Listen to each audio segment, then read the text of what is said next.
સુરત સહિત સમગ્ર દક્ષિણ ગુજરાતમાં વધી રહેલા ડ્રગ્સ અને દારૂના પ્રદૂષણથી નહીં. સુરત સહિત સમગ્ર ગુજરાતભરમાં વધી રહેલા ડ્રગ્સ અને દારૂના દૂષણથી ગુજરાતને મુક્ત કરાવવાની નેમ સાથે કોંગ્રેસ મેદાને આવી ગઈ છે.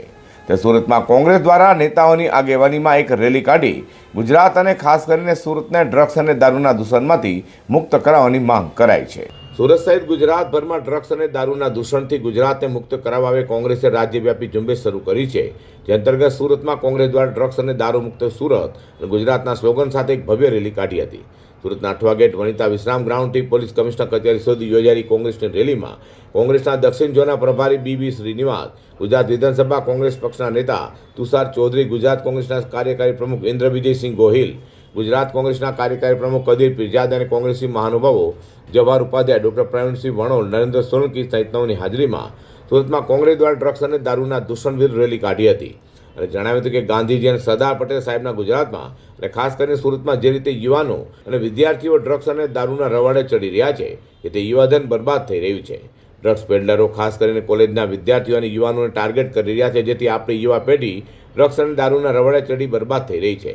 આજનો યુવા ઉર્જાથી ભરેલો સપનાઓથી પ્રેરિત અને સંભાવનાઓ સાથે સમૃદ્ધ છે, પરંતુ કેટલાક કારણોસર તે ખોટી દિશામાં જઈ રહ્યા છે. ત્યારે આપણા સૌની નૈતિક જવાબદારી બને છે કે આજના યુવાધનને નશાની જંજીરમાંથી મુક્ત કરાવી એક સ્વસ્થ, શક્તિશાળી અને પ્રગતિશીલ જાગૃત સમાજનું નિર્માણ કરીએ, જેથી ખાસ કરીને આવા ડ્રગ્સ પેડલરો જે વિદ્યાર્થીઓનું અને યુવાનોનું જીવન બરબાદ કરી રહ્યા છે તેના ઉપર સખત કાર્યવાહી કરવામાં આવે.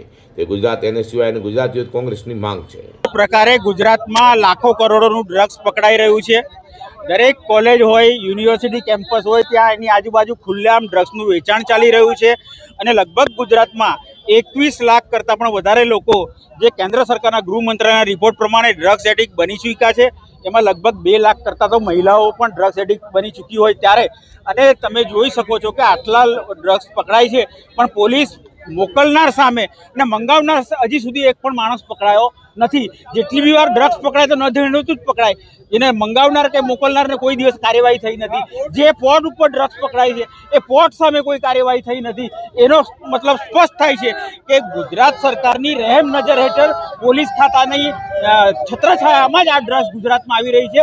એના કારણે ગુજરાત બરબાદીના રસ્તે જઈ રહ્યું છે. સુરતના અઠવા ગેટ વનિતા વિશ્રામ ગ્રાઉન્ડથી કોંગ્રેસ દ્વારા સુરત પોલીસ કમિશનર કચેરી સુધી કોંગ્રેસની યોજાયેલી ગુજરાતને ડ્રગ્સ અને દારૂના દૂષણમાંથી મુક્ત રેલીમાં મોટી સંખ્યામાં કોંગ્રેસો જોડાવા પામ્યા હતા, જેને ટ્રાફિક જામના પણ દ્રશ્યો સર્જાયા હતા. તો પોલીસ દ્વારા પણ બંદોબસ્ત ગોઠવી દેવામાં આવ્યો હતો.